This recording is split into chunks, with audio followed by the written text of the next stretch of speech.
Bienvenue, c'est Samir, on est sur TPMY. Aujourd'hui, on va parler d'une actualité un peu variée, hein, plein de petits sujets comme ça. Mais avant tout, je vous invite à me rejoindre sur mes réseaux sociaux. Il y a un lien qui permet de rejoindre tous ces réseaux. N'hésitez pas à me donner de la force, à vous abonner. Allez, on essaye d'atteindre les 30 000 pour le nouvel an, 30 000 abonnés. Et je suis en live du lundi au vendredi, de 22h à 23h sur TikTok et sur Twitch. N'hésitez pas, c'est aussi en description. Alors de quoi on va parler? On va parler de plusieurs choses. Vite fait de l'affaire Palmade, mais aussi de TPMP.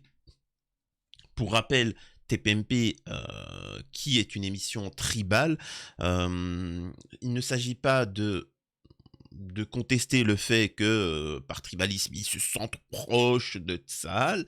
Non, ce n'est pas ça qu'il aurait reproché. C'est qu'ils modifient l'information, qu'ils font de la désinformation. C'est comme le mensonge. On peut mentir, et on peut mentir par omission. On fait exprès de ne pas dire un élément. Voilà, c'est le délire. Cyril Hanouna fait venir que des gens qui savent s'exprimer, des gens compétents pour appeler au génocide, et en face, il va vous mettre des guignols qui travaillent dans un géo au Club Med.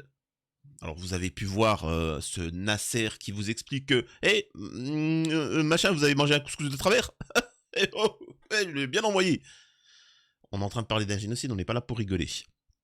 Nous avons Moundir qui vous explique que sans l'islam, la France aurait été détruite. Alors, je sais que ça peut choquer, hein, parce qu'il y a toujours des cas sociaux. Sans l'islam, la France serait là. Sans le christianisme, la France serait là. Encore une fois, qu'on détermine ce que c'est ces termes. Mais peu importe ta religion, hein, demain la France devient entièrement, j'ai bien dit entièrement athée, elle sera toujours là. Elle devient entièrement musulmane, elle sera toujours là. Arrêtez d'être... c'est bon, quand bien même les Allemands auraient gagné, la France serait toujours là. Voilà, c'est arrêter de dire que...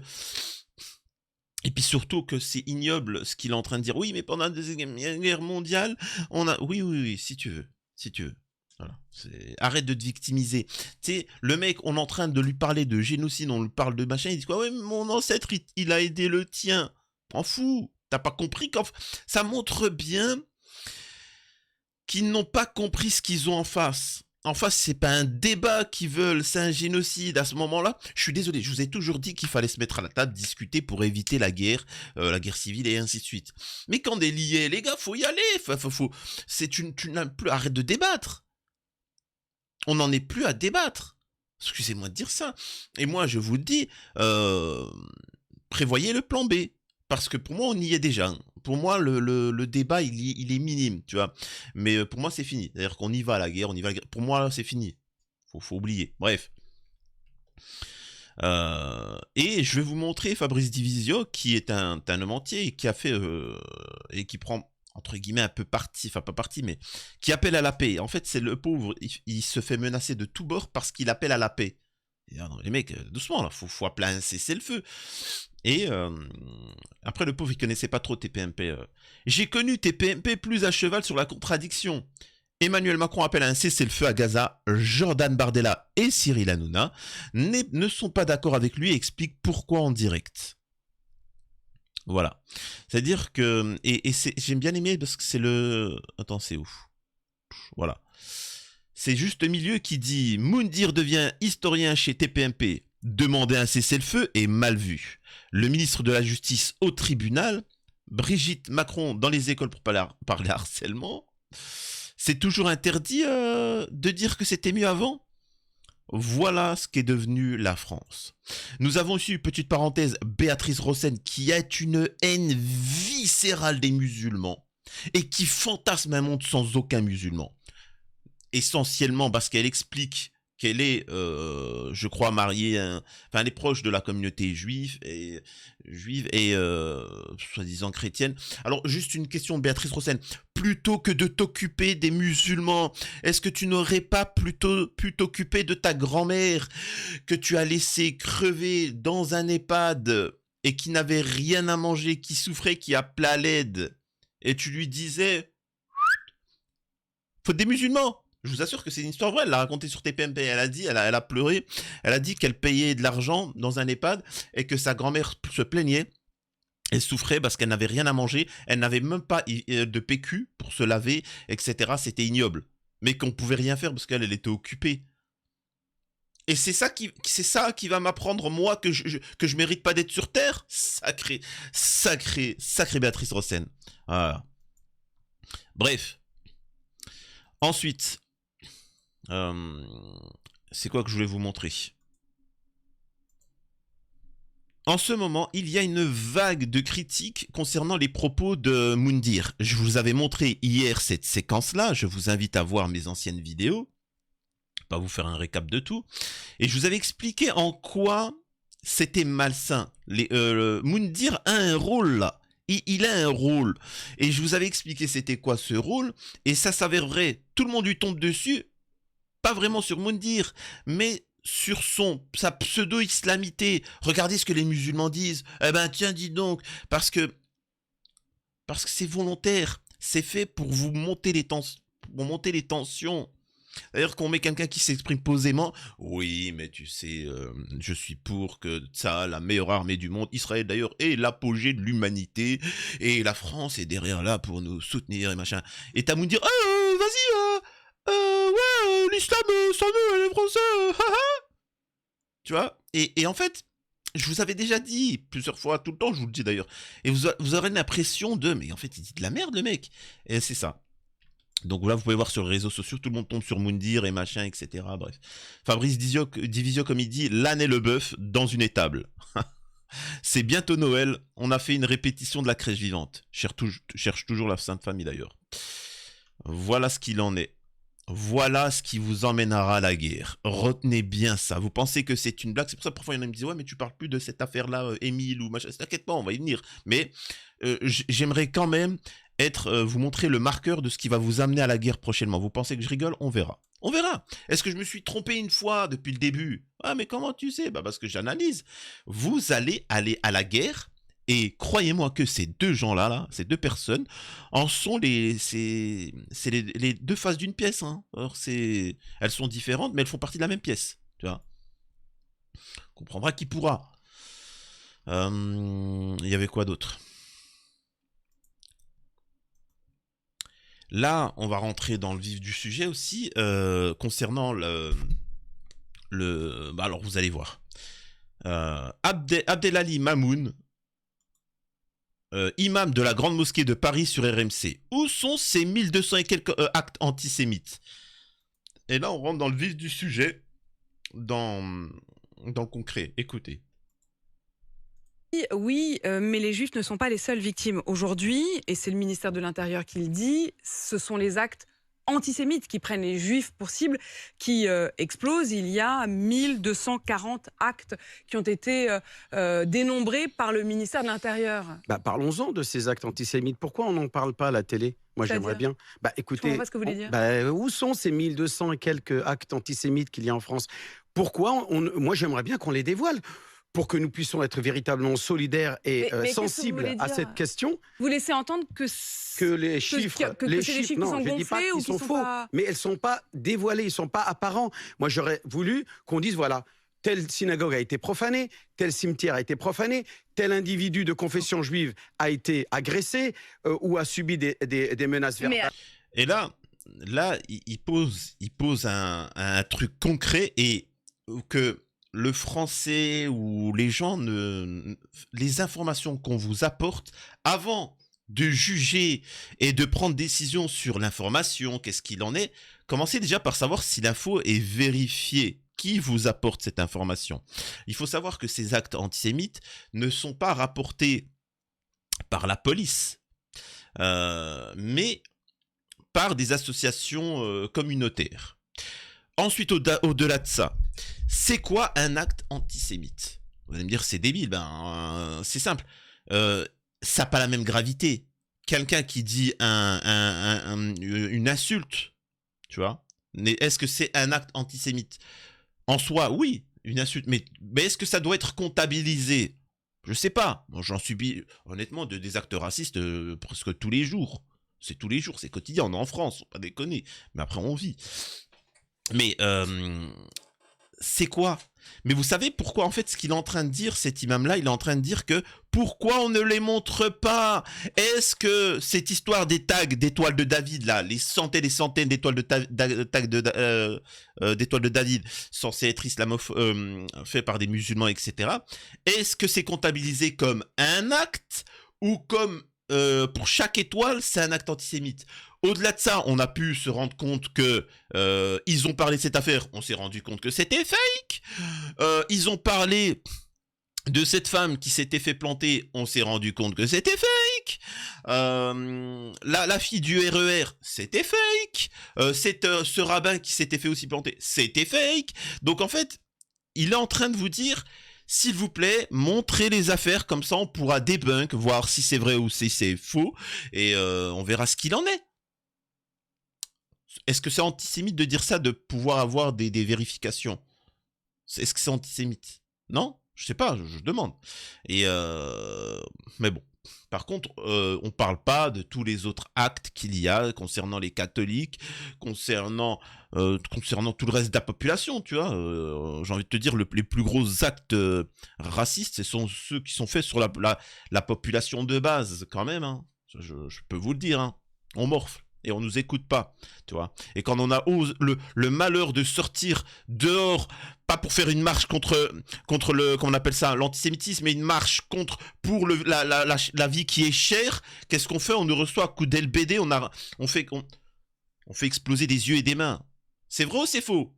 C'est vrai ou c'est faux? Moi, je suis zémourien, tu dis n'importe quoi, Mélenchon. Oui, d'accord, mais je veux bien que tu marches pour telle ou telle chose. Pourquoi en France, quand la majeure partie de la population était dehors avec les gilets jaunes, pour que quand tu travailles, on arrête de nous taxer autant et qu'on vive bien notre travail, on a été reçu comment? Toi, Français de souche. Dis-moi. Voilà, merci. Merci. Comme de la merde. Voilà. Là, il n'y a pas eu de... Bref. Et là, je vais revenir vite fait. Je vais taquiner comme d'habitude, j'aime bien taquiner la communauté musulmane, mais regardez, nous avons sur Europe 1 quelqu'un qui fait une blague. Alors c'est un humoriste, vous êtes prêts? Puis bon, voir défiler des gens l'air tristes alors qu'en vrai il y aurait moyen de faire une cérémonie festive qui redonnerait de l'espoir aux gens. C'est-à-dire, vous avez une idée là? Bah oui, bien sûr, j'ai des idées. Plutôt que défiler contre l'antisémitisme, moi j'inventerais le happening, boire du champagne pour les décollages. Boire du champagne pour les décollages, Ah ouais, c'est très quoi? simple. Oui. Imagine, on organise une immense garden party ouverte à tous les citoyens sur un toit de l'aéroport d'Orly-Droissy.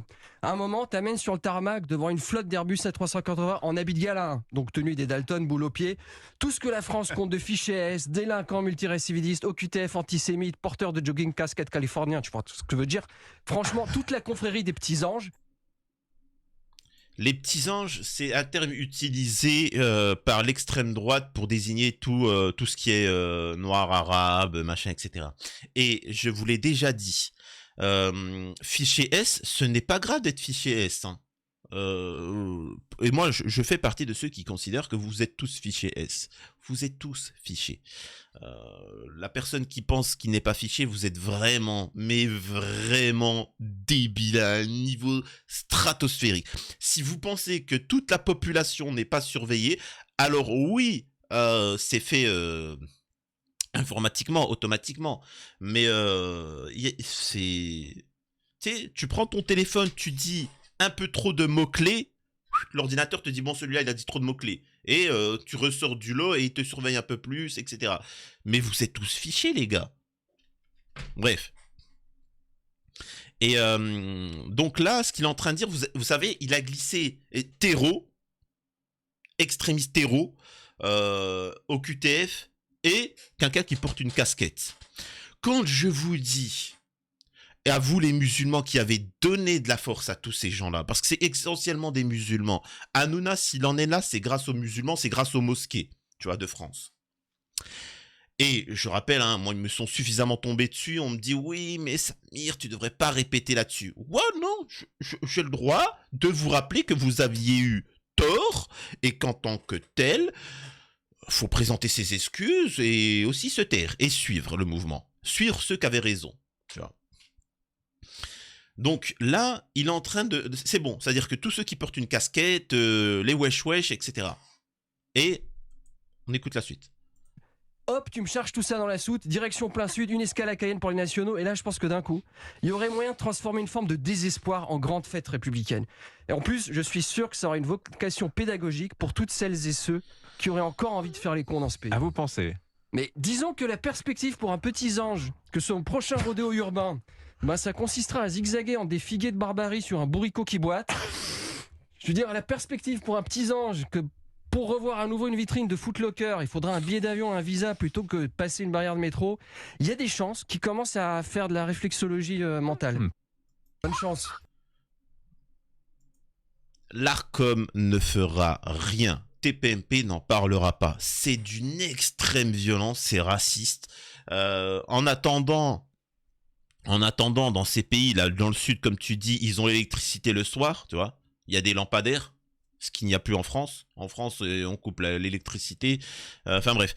Au-delà de ça, moi je m'en fous de ça. En fait, j'ai envie de dire, t'es français de souche, tu devrais dire je m'en fous, moi ça me concerne pas. Ça c'est pour les musulmans. Les musulmans pensent que je rigole quand je dis qu'ils vont bientôt prendre... on va vivre une époque où en France...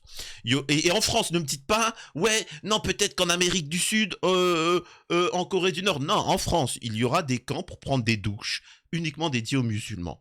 Pensez que je rigole. On verra. C'est la même chose que dans les années 30, quand t'as certains juifs qui disaient « Les gars, ça pue, faut qu'on se casse, ça devient dangereux. » Ça devient dangereux. Oh, t'abuses, ils sont un peu racistes, mais ils vont pas comme... Ah. Puis regardez la suite. Bref, ça mérite pas sanction. Emmanuel Macron ne va pas en parler. Bref. Autre point, Cyril Hanouna, le PDG de Radio France, sans filtre sur ses rapports avec l'animateur de TPMP. C'est pour ça que je vous ai dit, je vous envoie plein de petits mini-sujets là. Sybille Veil a moyennement apprécié que Cyril Hanouna affiche sa photo dans Touche pas à mon poste. Voici ce qu'elle pense de l'animateur. Et vous allez voir comment il fonctionne. Cet individu-là ne fait que de menacer. Il menace à tout bout de champ. Vous allez comprendre comment il fait, comment il s'y prend. Interviewée à l'occasion de la sortie de son livre, Sybille Veil a parlé de Cyril Hanouna dans les colonnes de la Tribune du dimanche. La PDG de Radio France a expliqué comment un geste de l'animateur l'a influencé à écrire son ouvrage. Voici tous les détails. Sybille Veil va sortir prochainement son ouvrage intitulé « Au commencement était l'écoute ». En finir avec la société du défouloir. Un livre qui traite des préjugés et des critiques nés des informations partagées sur les divers outils de communication. À l'occasion de cette sortie, la PDG de Radio France a accordé une interview à la Tribune dimanche. Ainsi, elle a expliqué plus en détail son livre. Et a révélé les raisons qui l'ont poussé à l'écrire, notamment une menace de Cyril Hanouna. Je me suis retrouvé avec ma photo, ma rémunération affichée, comme dans les mises à prix de western, quand l'animateur désigne une personne en disant « Je la réafficherai à chaque fois que Radio France parlera mal de moi », on est au cœur de la société du défouloir, a-t-elle raconté. Incroyable. Tout a commencé avec un sketch diffusé sur France Inter fin octobre. Après avoir suggéré un déguisement de Benjamin Netanyahou pour Halloween, Guillaume Meurice a reçu un avertissement. Radio France a décidé de le rappeler à l'ordre car il a dérogé à l'une de leurs règles. De plus, à cause de ses propos, l'animateur a fait l'objet de nombreuses critiques. Donc voilà comment fait Cyril Hanouna. C'est-à-dire que du moment où tu opposes une critique, tu es sanctionné. C'est ça Cyril Hanouna. Et qui que tu sois, hein. Enfin bon, je répète malgré tout à la communauté musulmane de prévoir un plan B à l'étranger. Je ne vous dis pas, je vous dis véritablement un plan B. Et je parle pas de plan B, alors moi c'est le cas, hein, je vais partir vivre à l'étranger. Mais je vous parle vraiment un truc pour survivre. On me dit oui, mais alors est-ce que je prends une villa 4 étages et non, moi je te parle déjà un plan B pour survivre. Quand des pogroms vont commencer, quand tout ça va commencer, un plan B. tu penses que je rigole, mais t'as des enfants? Eh ben, prévois un petit peu, on sait jamais, tu vois, pour eux. N'attends pas le... vous avez toujours été dans la réaction et jamais dans l'action. Tu le sens pas venir, là, le truc? Eh les gars, ils ont détruit la France économiquement, c'est catastrophique. La France va vouloir un coupable, les Français. Donc petit à petit, ils sont en train de monter les gens de gauche, les gens de droite. Les musulmans, ils nous ont collé de gauche. Je sais pas pourquoi d'ailleurs, ils ont collé les musulmans chez les gauchistes. Alors qu'on est plus de droite. Mais bon, c'est pas grave. Les catholiques, pareil, on les a foutus à droite, alors que leurs valeurs seraient plus de gauche. C'est pas grave, c'est comme ça, on s'en fout. L'important, c'est que vous foutiez sur la gueule. Tu vois. Et t'as les athées, pareil, qui eux, allez, pas de jaloux, on se met chacun de... Incroyable. Incroyable. Bref. On va parler de Pierre Palmade. Juste pour vous taquiner, vous dire que qui avait raison? Billy, c'est Billy. Plus sérieusement. Accident de Pierre Palmade, l'enquête est terminée. Ah bah dites donc. Elle a dû être difficile cette enquête. Hein. Selon RTL, l'enquête concernant l'accident causé par Pierre Palmade en février dernier est désormais terminée. L'enquête sur le terrible accident causé par Pierre Palmade est désormais terminée selon RTL. La juge d'instruction du tribunal judiciaire de Melun a rendu son avis de fin d'information, le vendredi 10 novembre. Elle a également transmis le dossier au parquet pour réquisition. Désormais, Pierre Palmade et les parties civiles ont 3 mois pour faire des observations et formuler de nouvelles requêtes.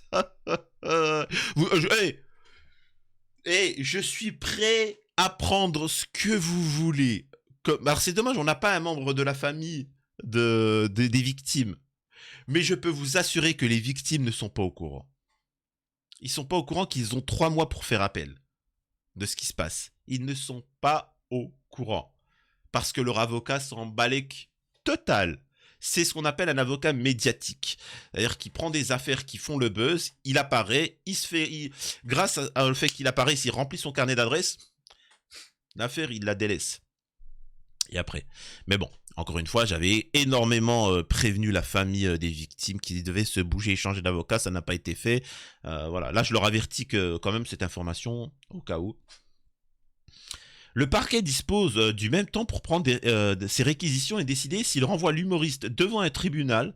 Reste à savoir s'il sera renvoyé pour blessure involontaire ou bien homicide involontaire, concernant le fœtus que portait la femme victime de l'accident.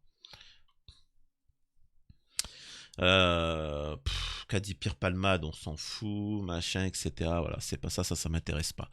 Moi, ce qui m'intéresse, comme je vous l'ai dit, c'est l'avenir. C'est-à-dire que là, Pierre Palmade va être innocenté. Il est totalement même innocent. Il aura une peine de prison avec sursis, symboliquement.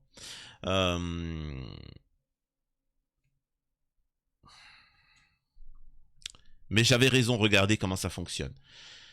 Accident de Pierre Palmade. La faute à Tex jette un pavé dans la mare. On commence petit à petit, j'ai bien dit petit à petit, à changer la responsabilité. Avant, c'était Pierre Palmade. Là, on avait dit pendant un temps que la famille était haineuse parce qu'il déposait plainte. Là, on s'approche du 50-50. Allez. Et ensuite, vous verrez, écoutez-moi bien, la responsabilité va tomber sur les victimes. Et aussi, Pierre Palmade va revenir à la télé et il va faire une blague se moquant de cet accident. C'est bien ça. Parce qu'alors, je ne me suis pas trompé sur tout ce que j'avais dit. Tex était l'invité de l'émission Chez Jordan. Ce mercredi 8 novembre, l'animateur a évoqué l'accident de Pierre Palmade survenu en février dernier. La vie de Pierre Palmade a pris un nouveau tournant le 10 février dernier. Ce dernier se trouve... Alors, la politesse veut pas... Enfin, c'est les victimes qui ont pris un nouveau tournant, pas Pierre Palmade. Bref. En Seine-et-Marne, lorsqu'il s'est déporté sur la voie de gauche, percutant de plein fouet un autre véhicule. L'humoriste a grièvement blessé une femme enceinte et a perdu son bébé, un homme ainsi que son fils âgé de 6 ans, etc. Par la suite, il a été mis en examen pour... c'est un accident qui a beaucoup fait parler ces derniers mois et l'invité de chez Jordan, c'était Tex. qui a fait quelques confidences à ce sujet. Qu'est-ce qu'il n'a pas eu de chance? C'est fou quand même. Hein. L'accident, c'est la faute à pas de chance. Alors, je sais pas c'est qui ce pas de chance, mais ce pas de chance, il prend beaucoup de produits stupes de Paris-Brest, il prend beaucoup de coco, il se tape un peu trop de soirées dingues, tu vois. Je sais pas si c'est quoi, c'est un ami à Pierre Palmade, pas de chance? C'est lui qui conduisait? Enfin, je sais pas, mais imaginez-vous, enfin, la violence. C'est... T'es au tribunal, t'es là, ta fille s'est fait abuser par un homme, et il vous dit, ah, oh. T'as la juge qui vient qui dit, ah, oh. C'est la faute à pas de chance, tu vois. Incroyable. Il y a vraiment... Et ne venez pas me dire que ce ne sont pas vos élites. Ce sont vos élites. C'est ce qu'a débuté l'animateur avant d'apporter des précisions. Moi, je crois assez aux anges gardiens. Assez souvent. Tout autant on aurait pu avoir des accidents graves et on les a pas eus. Dans quelques états qu'on se soit trouvé. C'est particulier là cette histoire d'ange gardien. T'essayes de faire croire, de dire quoi là? T'essayes de sous-entendre quoi? Dis-moi Tex. Que Pierre Palmade, malgré qu'il ait pas eu de chance, il a un ange gardien qui l'ait protégé physiquement? Et que ces gueux, hein, ces gueux de machin, de famille Duxelles, s'ils se sont fait fracasser, peut-être que les anges gardiens ne sont pas protégés. Peut-être qu'il y a une raison derrière. Peut-être que le bébé dans le ventre était le futur barbu. C'est ça que t'es en train de nous dire?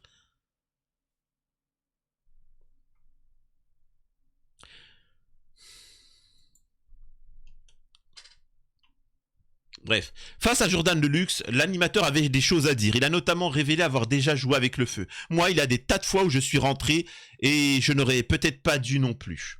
Et ça, il faut comprendre encore une fois que quand vous voyez tous ces gens défendre Pierre Palmade, etc., c'est que quand tu vois quelqu'un défendre... Par exemple, Géraldine Maillet défend beaucoup les racistes et les haineux. Pourquoi? Parce qu'elle a une empathie pour ces gens-là. Pourquoi par exemple Gilles Verdez défend les pédos? Parce qu'il a une empathie, quoi, il se reconnaît, oui, bon, ça c'est encore autre chose. Il a une empathie, il comprend. Tu vois, vous comprenez pas. Vous vous dites, attends, mais comment tu peux avoir un désir pour un enfant de 3 ans et en abuser, et même après le film... Tu peux pas, on n'a pas ce machin. Mais Gilles Verdez, lui, comprend, tu vois. Il se dit, ouais, mais les gars, vous pouvez pas savoir quand on... Moi, demain, on me dit, ouais, tu sais qu'il y a un homme, il a kiffé sur une femme, regarde, elle a des jolies formes, etc. Il lui a dit, excuse-moi, mais t'es vraiment magnifique. Elle lui a dit, non, mais écoute, je suis désolé, je suis marié. Elle lui a dit, ouais, mais franchement, malgré tout, je te... Voilà. Je lui dis, ah, je comprends sa réaction. Je comprends qu'il est, wouh, tu vois, waouh, elle est jolie.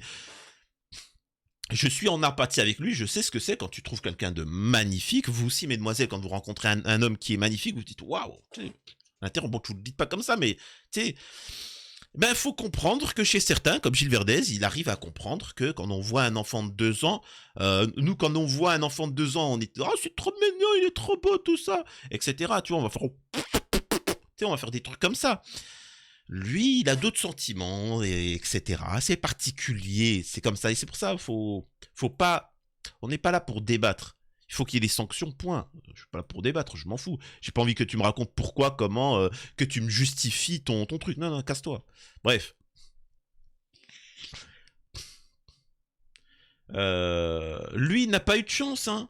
À ce niveau-là, après, tout le reste est très compliqué à faire le texte concernant sa relation avec Pierre Palmade.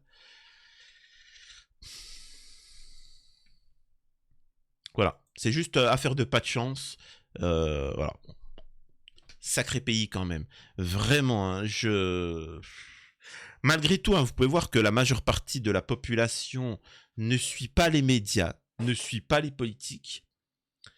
On est en désaccord total et pourtant, c'est eux qui nous manipulent et qui nous dirigent. C'est comme ça. Est-ce que je vous ai parlé de tout? Voilà. Il y a aussi, je parlerai normalement ce soir aussi d'une affaire assez gravissime concernant un pédo qui a changé de nom. Vous allez voir ce qu'il en est. Mais voilà, c'était une petite acte pour ce midi. Voilà, il y avait plein de petits sujets. Prenez soin de vous, partagez un maximum. Laissez des likes, c'est très important pour le référencement, et des commentaires. Je sais que c'est un peu compliqué, mais faites-le pour le référencement.